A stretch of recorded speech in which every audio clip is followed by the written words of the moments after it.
Bon, après avoir analysé comment mesurer la mobilité sociale, donc comment l'observer, comment ensuite en distinguer ses principales composantes, à savoir la mobilité structurelle et la mobilité nette, donc qu'on qualifie parfois de fluidité sociale, on va s'attacher à envisager les grands facteurs explicatifs donc de cette mobilité sociale, donc les grands facteurs explicatifs d'ordre socio-économique.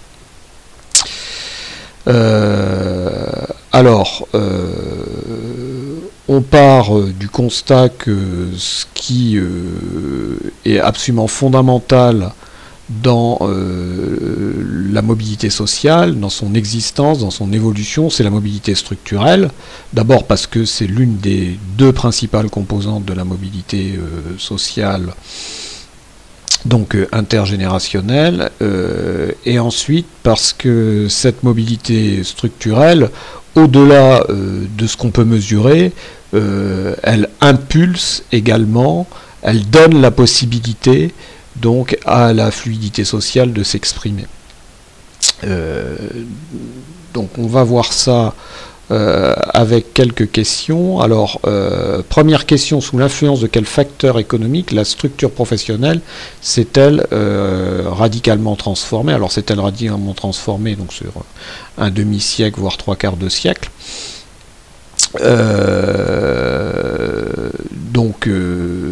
Les facteurs qui ont abouti donc à la mutation de la structure socio-professionnelle, donc ce sont des facteurs classiquement analysés, donc à savoir tout d'abord l'industrialisation puis la tertiarisation de la France. Donc je rappelle qu'au sortir de la Seconde Guerre mondiale, la France était largement un pays agraire, voilà, de structure duale, c'est-à-dire agraire industrielle, mais très agraire. Donc la désagrarisation de la France, si le terme est permis, donc a abouti d'abord à son industrialisation, et puis effectivement à la fin des Trente Glorieuses, cette industrialisation s'est muée en une tertiarisation. On peut citer d'autres facteurs, la technicisation de l'économie. Tous les secteurs y sont effectivement présents, donc l'agriculture s'est modernisée, l'industrie s'est technicisée, à savoir que les différents corps de métier qui y interviennent doivent être de plus en plus formés, même au niveau de l'exécution. Donc il y a de plus en plus d'ouvriers qualifiés, par exemple, et de moins en moins d'ouvriers non qualifiés, de simples manœuvres. Donc il y a une technicisation grandissante de l'économie. Le secteur tertiaire n'y échappe pas, en particulier le secteur de la santé, le secteur de l'éducation. Donc ce sont deux grands secteurs pourvoyeurs de services, mais qui demandent donc de la part de ceux qui y sont employés un niveau de formation important. On peut penser également à la radicalisation de la concurrence dans le contexte d'une ouverture des frontières croissante. Donc désormais, pour vendre un produit, il ne suffit pas simplement de le mettre sur le marché, il faut qu'il puisse s'affronter à ses concurrents, ce qui demande, là encore, un niveau de formation de la part de ceux qui sont en entreprise très important. Pour vendre un pot de yaourt, c'est tout à fait différent de vendre un pot de yaourt aujourd'hui, dans un contexte concurrentiel dans le domaine du yaourt, qui est très important, que de vendre un pot de yaourt, effectivement, dans un pays qui est fermé à la concurrence extérieure, dans lequel il n'existe pas de concurrence interne, comme par exemple le Maroc des années 70. Maroc des années 70, il y avait des yaourts, effectivement, on pouvait acheter des yaourts, mais il y avait un seul producteur de yaourts. Donc aujourd'hui, c'est plus du tout le cas. On peut penser aussi à la mondialisation, qui radicalise cette concurrence. Donc tout ce que je viens de citer, donc ce sont des facteurs qui ont abouti à une mutation de la structure socio-professionnelle, dont le graphique ci-dessus témoigne. Il y a d'abord effectivement des années 30 aux années 70, donc une augmentation du nombre d'ouvriers qui correspond à l'industrialisation, et puis ensuite la tertiarisation de l'économie française lui voit correspondre donc une baisse du nombre d'ouvriers, une baisse de la part des ouvriers dans la population active, puisque ce graphique est un graphique en fait de part et non pas d'effectif. La tertiarisation correspond, en ce qui concerne la main-d'œuvre non qualifiée ou peu qualifiée, donc à une croissance de la part des employés, donc la population active, et tout le phénomène donc de technicisation qui est lié donc à la montée en gamme de l'activité, à la radicalisation de la concurrence, à l'ouverture des frontières, etc. Donc lui voit correspondre donc une montée donc des cas des professions intellectuelles supérieures. Donc ce sont ces corps de métier auparavant peu représentés au sortir de la Seconde Guerre mondiale qui désormais occupent près de 20% donc de la population active, qui organisent donc ces productions désormais de plus en plus massivement technicisées, et ces corps de métier se voient adjoindre donc la collaboration de professions intermédiaires. Donc quand on a un médecin par exemple, eh bien on a une ou des infirmières. Donc voilà pour l'essentiel, on pourrait raffiner l'analyse, mais l'esprit de l'analyse est celui-là. Alors, donc on vient d'analyser le rôle de la mobilité structurelle qui est suscitée par les transformations socio-économiques, dont on vient de donner quelques éléments impulseurs, technicisation, radicalisation de la concurrence, industrialisation puis tertiarisation, etc. Alors, et maintenant, donc, il y a donc un deuxième aspect dans le développement de la mobilité sociale, c'est le développement de la fluidité sociale, donc à côté de la mobilité structurelle. Et dans le contexte d'une société technicisée, donc dans lequel le statut social tient au diplôme, eh bien l'école effectivement a une importance extrême. Donc le développement exponentiel du système scolaire donc a répondu à l'appel d'air de l'économie, donc effectivement c'est une réponse finalement, c'est une réponse, j'ai envie de dire, consubstantielle aux transformations économiques, mais ça a également contribué à alimenter une égalisation des chances, donc, dont témoigne une fluidité sociale substantielle, quoi qu'il n'aboutit. Alors, le caractère substantiel de la fluidité sociale, on l'a mesuré auparavant de manière synthétique. Donc, c'est le fait que environ les 2/3, voire les 3/4 de la mobilité sociale tient à la fluidité sociale.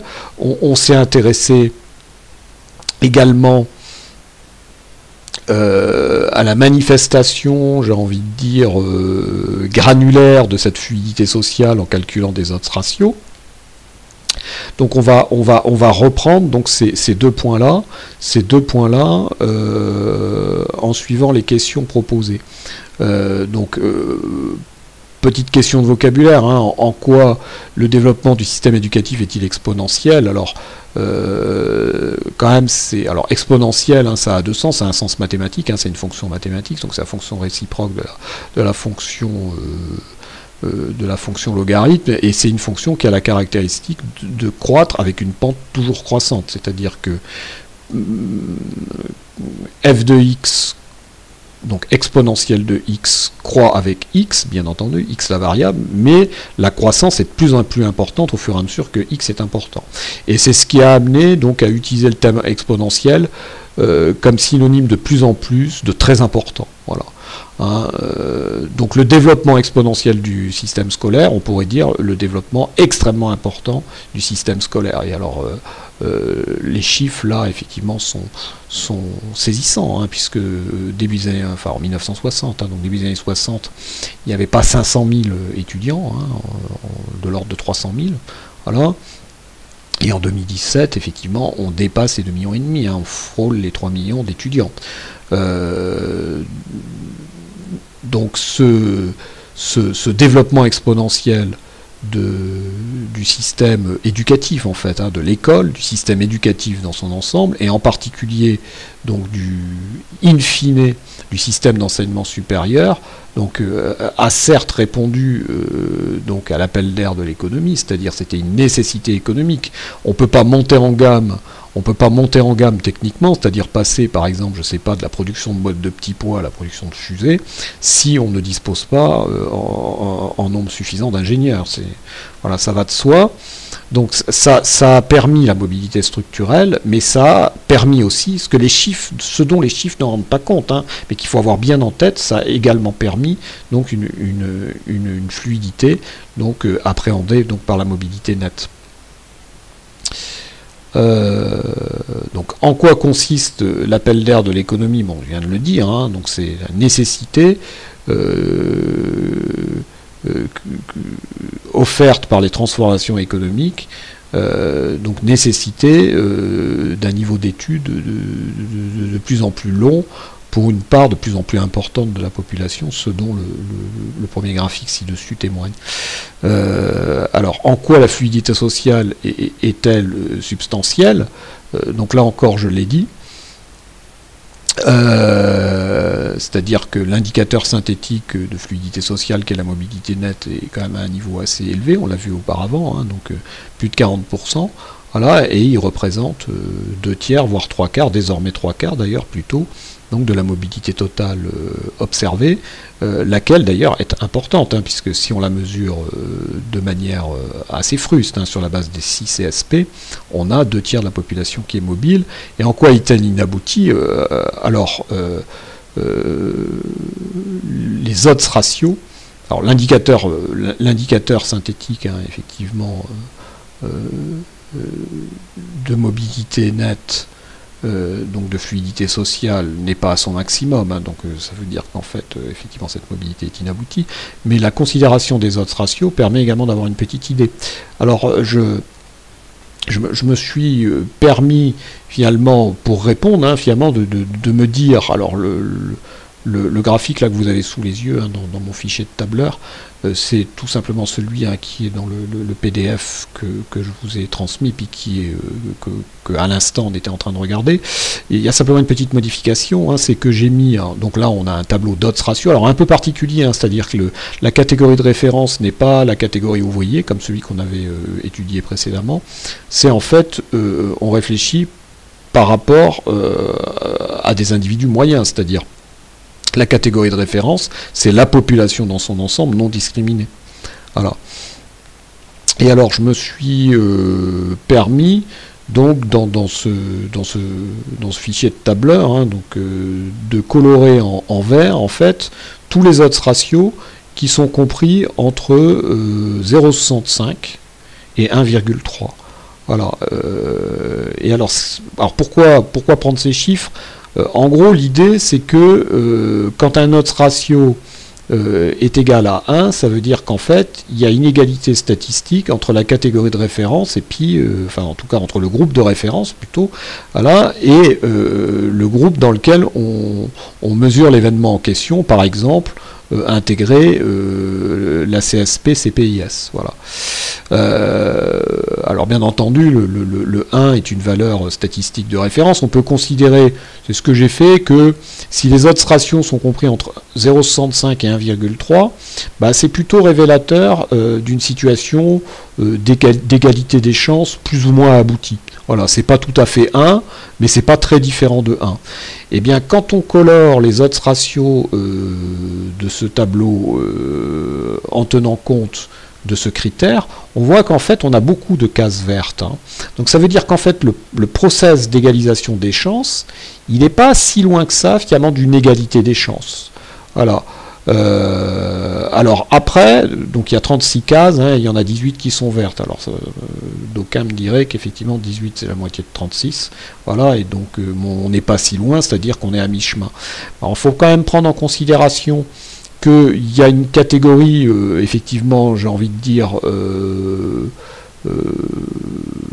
pour laquelle on a des difficultés à faire des mesures, c'est la catégorie agriculteur-exploitant, donc on peut presque, alors d'ailleurs statistiquement elle a été retirée, on peut presque la retirer effectivement de de notre comparaison. Et ensuite, quand on regarde les autres colonnes, ben, finalement, on se rend compte qu'on a, finalement beaucoup de colonnes où on a beaucoup de vert. Hein, donc, voilà. Donc, ce sont des colonnes, effectivement, qui correspondent à des odds ratios qui ne sont pas si éloignés que ça de la situation d'égalité des chances. Et puis, en fait, on a deux colonnes, alors on les connaît bien, hein, en tout cas on connaît bien les deux catégories hein, qui donnent ces colonnes. On a deux colonnes dans lesquelles finalement il y a moins de vert, c'est la colonne CPS et la colonne ouvrier. Voilà, alors comme par hasard, hein, les deux catégories, les deux CSP polaires hein, dans la structure sociale française. Hein. Donc le nombre d'odds ratio proche de 1 au voisinage de 1, très important, donne une idée quand même de l'évolution du process d'égalisation des chances. Voilà. Et puis ce qu'on remarque effectivement, c'est qu'il y a quelques situations où ce process d'égalisation des chances ne s'exprime pas pleinement. Voilà. Et ces situations, ce sont celles qui correspondent à des odds ratios dans ce tableau très, très différents de 1. Alors en particulier, hein, voilà, hein, le 3,7, hein, là sur lequel je pointe. Voilà, hein, qui veut dire qu'effectivement les enfants de cas des professions intellectuelles supérieures, ils ont près de 4 fois plus de chances de devenir cas des professions intellectuelles supérieures plutôt qu'autre chose que les enfants toutes catégories confondues. Voilà. Donc c'est quand même une inégalité des chances relatives très importante d'un facteur 4. Mais à considérer, voilà, alors on trouverait d'un facteur 4 effectivement un cas polaire hein, pour les ouvriers, hein, on aura un facteur 5 puisqu'on a un 0,2.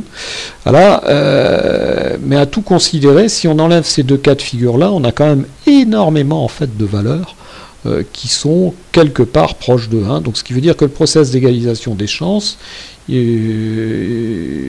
quoique perfectible, il a fait son œuvre hein, depuis un bon demi-siècle.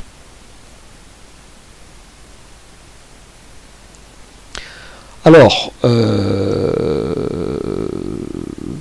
donc, troisième partie du raisonnement, donc les errements en termes d'inégalité des chances du système scolaire au principe d'une fluidité sociale perfectible sont classiquement imputables à des différentiels d'habitus Bourdieu ou d'aspiration scolaire Boudon. Alors, quand on analyse la mobilité sociale, hein, donc on analyse d'abord celle qui se porte sous nos yeux, c'est-à-dire c'est la mobilité observée.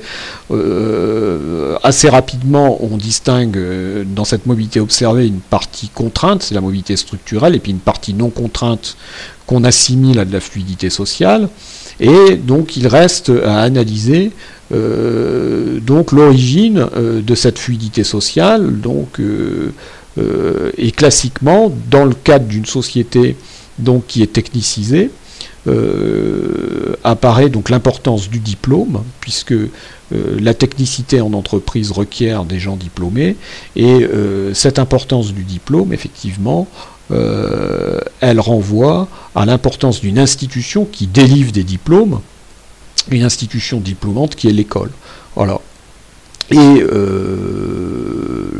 la contribution de cette institution donc à la fluidité sociale, elle est traditionnellement analysée par les sociologues de deux manières.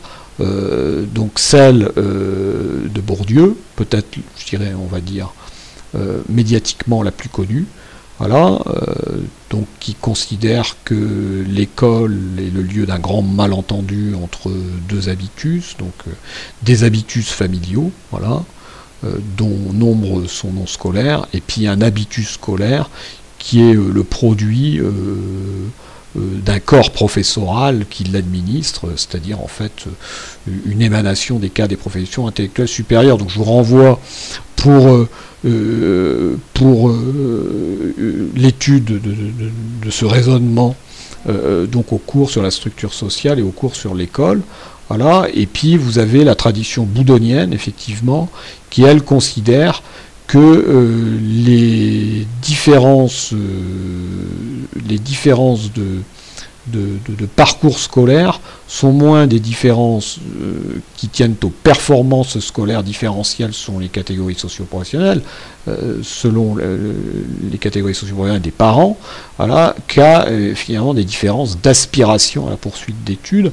Là encore, je vous renvoie au cours sur l'école, où c'est expliqué en détail. Boudon rajoute d'ailleurs des éléments, il raisonne en termes de coût d'opportunité, il raisonne également en termes d'asymétrie d'information, il explique que les enfants, effectivement, de certaines catégories socio-professionnelles connaissent moins bien les avantages liés à la poursuite d'études que les enfants d'autres catégories socio-professionnelles, ce qui là encore, effectivement, se comprend. Donc les enfants d'enseignants sont généralement parfaitement informés de ce qu'il faut faire en termes de poursuite d'études, eu égard au fait que leurs parents sont des spécialistes de cet univers.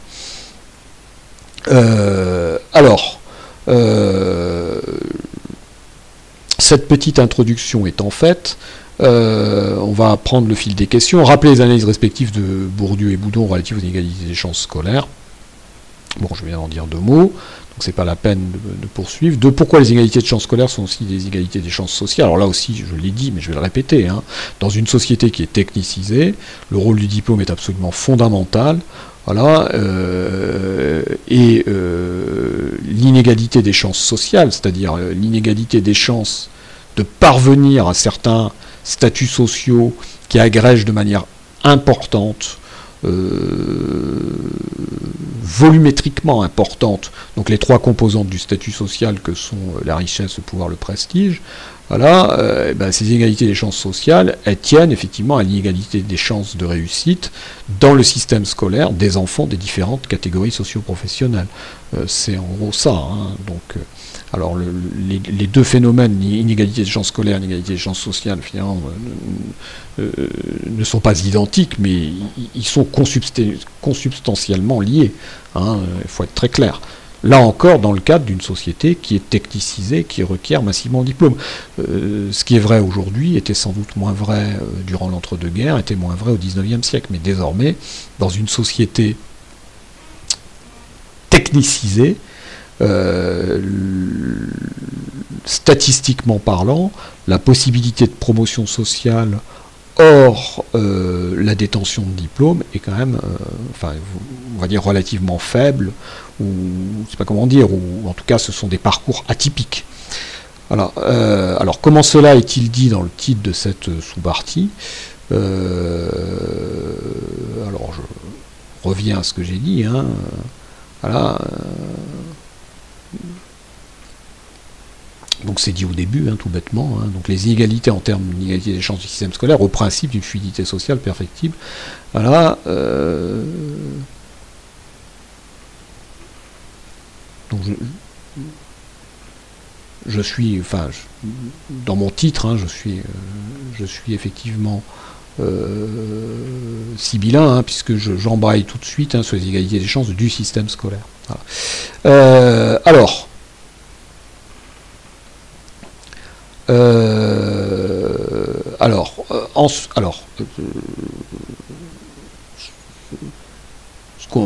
Dernière question, et puis après je vous dirai pourquoi ce document, et puis pourquoi effectivement ce libellé de titre, on va dire, un petit peu ronflant. Voilà, mais je voulais dire de manière ramassée un certain nombre de choses, donc ce qui n'est pas toujours facile.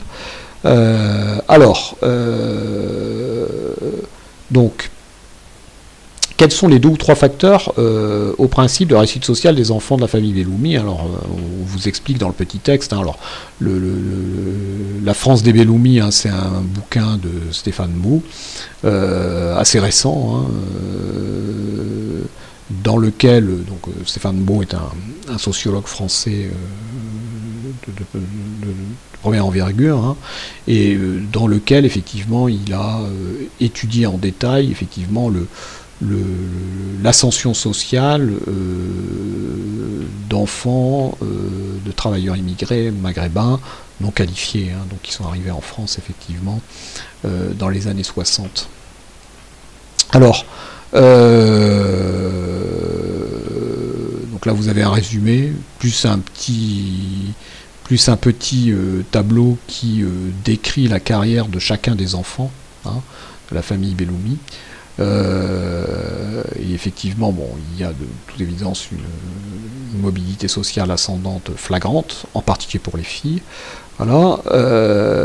Alors, quels sont les 2 ou 3 facteurs au principe de la réussite sociale des enfants de la famille Belloumi? Alors, Stéphane Beau, d'emblée, hein, il montre que la localisation de l'appartement et en raison de la carte scolaire, donc la possibilité d'accéder à des établissements scolaires mixtes, c'est-à-dire dans lesquels il y a à la fois des enfants effectivement de familles défavorisées puis des enfants de classe moyenne, donc a été au principe de cette mobilité sociale ascendante. Bon, ici d'autres facteurs, hein, en particulier on va dire le rapport très positif du père à la chose scolaire, hein, qui parle de travailler avec le stylo, l'expression est belle, voilà, ou un effet de bord, finalement, d'une stratégie de la mère, mais qui a un effet sur la carrière scolaire des filles, c'est-à-dire la surveillance des filles, effectivement la surveillance notamment de leur sexualité.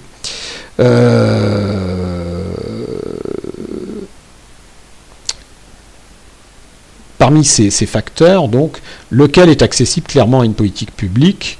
Voilà, de toute évidence, hein, le seul qui soit accessible à une politique publique, hein, c'est effectivement alors, c'est la mixité scolaire. Alors la mixité scolaire, elle se fait au niveau effectivement des écoles, de la constitution de la carte scolaire, et puis plus largement, on peut considérer qu'effectivement, elle est le résultat d'une plus ou moins grande ségrégation urbaine, une plus ou moins grande ségrégation résidentielle. On en avait déjà parlé hein, auparavant, dans le chapitre sur l'école. Dès lors, pourquoi parler des 2 autres? Alors là, c'est pas Stéphane Beau hein, en tant que sociologue que j'ai en ligne de mire. Hein, il fait un travail tout à fait légitime d'explicitation finalement des mécanismes sociaux. Mais c'est vrai que ce genre d'histoire est souvent mise en avant, notamment médiatiquement, et je trouve que ça occulte en fait, l'essentiel, à savoir finalement les mécanismes sociaux de discrimination, donc de type ségrégation immobilière, ségrégation urbaine, constitution des cartes scolaires, insuffisance de l'investissement de l'État dans certaines zones en ce qui concerne les établissements scolaires, etc. Voilà. Et c'est ce que je dis à la fin donc, de mon titre résumé, mais si vous avez bien regardé comment le Polycope fonctionnait, donc les titres souvent résument le contenu ensuite documentaire. D'aucuns aiment désormais insister sur la potentielle extraction idiosyncrasique. Alors l'idiosyncrasie, c'est ce qui est propre à quelqu'un. Alors ici, c'est plutôt propre à une famille, de ce déterminisme lourd, voilà, en excipant des configurations familiales ad hoc. Hein. Alors c'est ce que demandait hein, le programme, qu'on parle des configurations familiales. Voilà. Alors exciper, c'est faire état d'exception. Voilà. Donc effectivement, les configurations familiales, elles peuvent venir contrecarrer des déterminismes sociaux lourds. Alors pour autant, finalement, est-ce que la politique publique, elle a finalement main sur ces configurations familiales? C'est ça qui est gênant finalement dans la mise en exergue de ce type d'analyse, hein, et non pas dans sa formulation, mais dans la mise en exergue par des journalistes, par des essayistes, par des politiques, etc. Voilà. Sur ce cours, et pour finir, hein, j'insiste hein, dans l'analyse de la mobilité sociale. Donc il y a d'abord une analyse technique, hein, donc on caractérise ce qu'est la mobilité sociale, en particulier la mobilité sociale intergénérationnelle. Voilà, donc on l'observe. Voilà. Très rapidement, on constate qu'il y a 2 composantes. Voilà, une composante structurelle qui est liée à la transformation des structures socio-économiques, une composante dite fluidité sociale qui est liée au process d'égalisation des chances. Et ensuite, sociologiquement, on va se poser la question de savoir pourquoi ce process d'égalisation des chances, qu'est-ce qui effectivement est à son principe, qu'est-ce qui le contrecarre. Et là, on trouve généralement donc Alors, on trouve une foultitude d'analyses, en fait, mais il y a deux analyses séminales qu'on ne peut pas ignorer, qui sont celles, effectivement, de Bourdieu et de Boudon, et on en avait discuté ça dans le chapitre sur l'école. Donc voilà pour fin de cette vidéo distancielle sur la fin du cours sur la mobilité sociale.